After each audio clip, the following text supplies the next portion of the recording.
Hello, CULES. Barcelona burst into the new season, but let's admit it, the start was not as spectacular as we all expected. The match against Rayo was a real failure, and it was at that moment that Hansi Flick sent a tough signal to the team: ego kills success. If Barca wants to repeat last year's triumphs, everyone has to put aside individual ambitions and remember the main principle of last season: victory only comes when the team plays as one.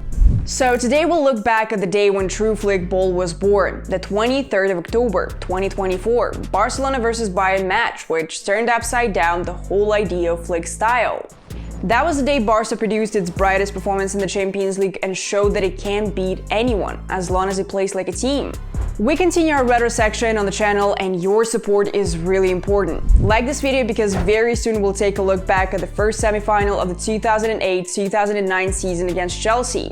It's a game remembered as much for the referee's mistakes as for the football itself. We will revisit the key decisions, show how they shaped the match, and of course focus on the moments that went against Barcelona. But this isn't about shout and robbery, it's about looking at how poor refereeing influenced both teams on one of the biggest football stages. And now to that very epic match at the Estadio Olímpic Luis Companys. Let's go! It was the 23rd of October 2024. Barcelona hosted Bayern in the third round of the UEFA Champions League. Both teams, known for their aggressive and risky pressing, were about to deliver one of the most spectacular football nights in a long time.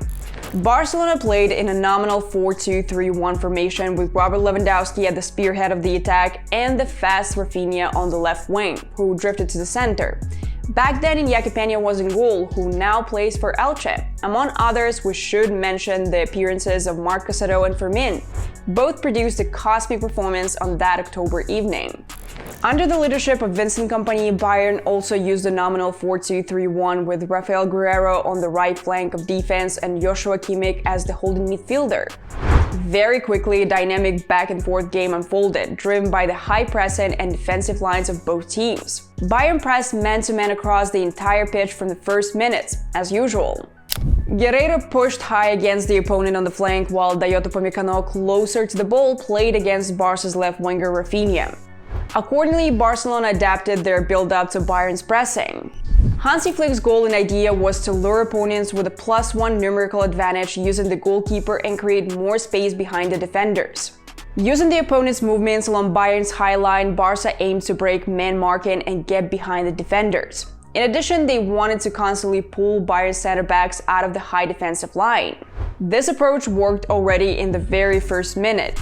Robert Lewandowski, dropping deeper, received the ball from Alejandro Balde, pulling center-back Kim Min-jae out of position. Then the ball was passed to Pedri, who was making a run, while Fermin Lopez shifted to the flank and Rafinha moved into the center to the last defensive line. Thus arose the moment of the pass between Kimmich and Upamecano, who were playing on the last line.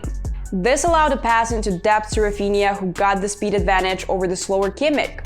As a result, Barcelona opened the score. It was a brilliant breakthrough by Rafinha, the speed of the whole attack was phenomenal, and today's Barca is really far from such speeds and football interpretation.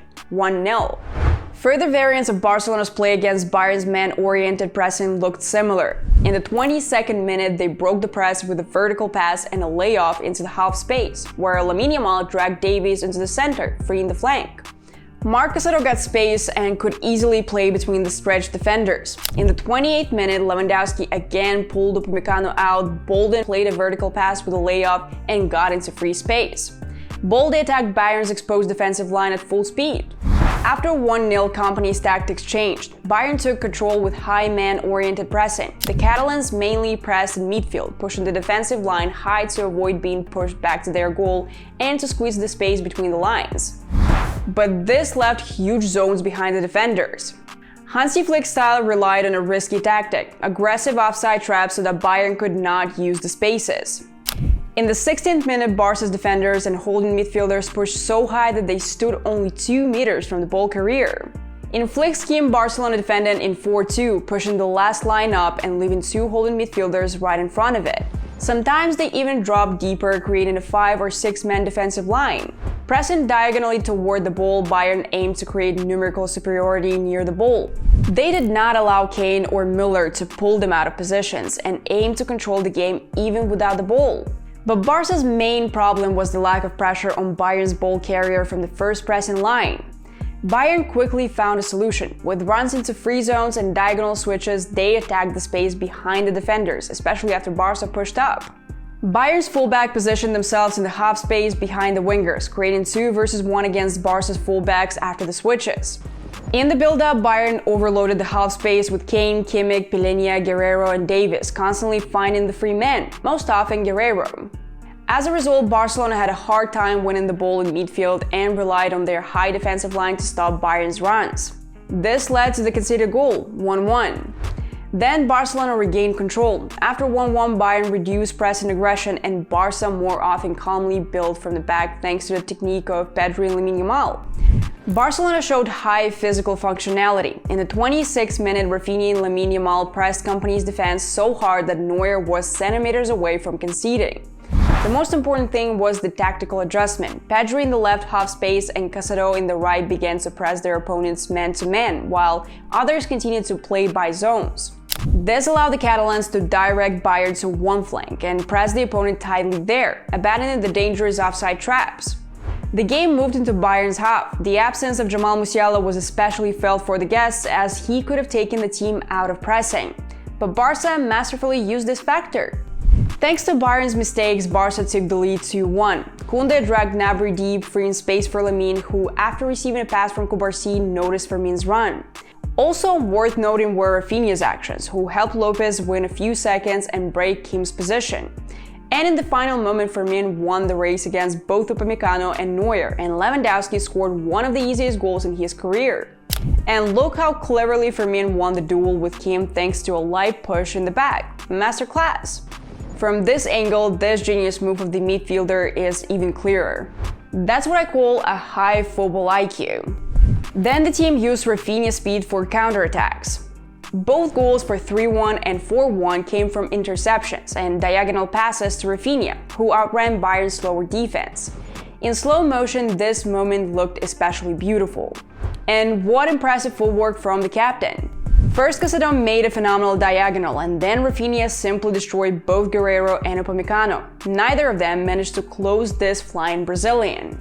And then came one of the most beautiful combinations of last season. Pedri's diagonal to Lamine. Yamal sees the zone for Rafinha. He runs like crazy and finishes the move with a precise shot into the far corner. That was peak Barcelona of last season. Everything is fast, coordinated, as one mechanism, merciless to the opponents. It was only the 56th minute, and Barca were already leading 4-1. And in the end, they finished that match with a complete triumph and domination. It could have been even more if Lewandowski had reached that cross from Lamine. The Barcelona vs Bayern match became a real spectacle thanks to the high risk of both teams. And it was this evening at the Estadio Olímpic Luis Companys when everyone understood. Flick ball is not just tactics, it's character. It's the courage to go forward even when there are dozens of meters of free space behind you. That's when Inigo and Cubarsí showed a real masterclass in creating offside traps, which became a trend in world football in the first half of the season. That match against Munich is team spirit that defeats individual ambitions. 4-1 against Bayern was not just a score. It was a verdict to everyone who doubted that Barca was capable of regaining the DNA of a great team. That evening, a new Barcelona was born, which is not afraid to take risks, not afraid to make mistakes, but always goes to the end. And that was the beginning of a great journey, which unfortunately ended with Inter's advance to Champions League final. And now the question for you, CULES. Are you ready to walk this path to new heights together? If so, click like, write your emotions in the comments, and wait for our next analysis of the legendary semi-final against Chelsea.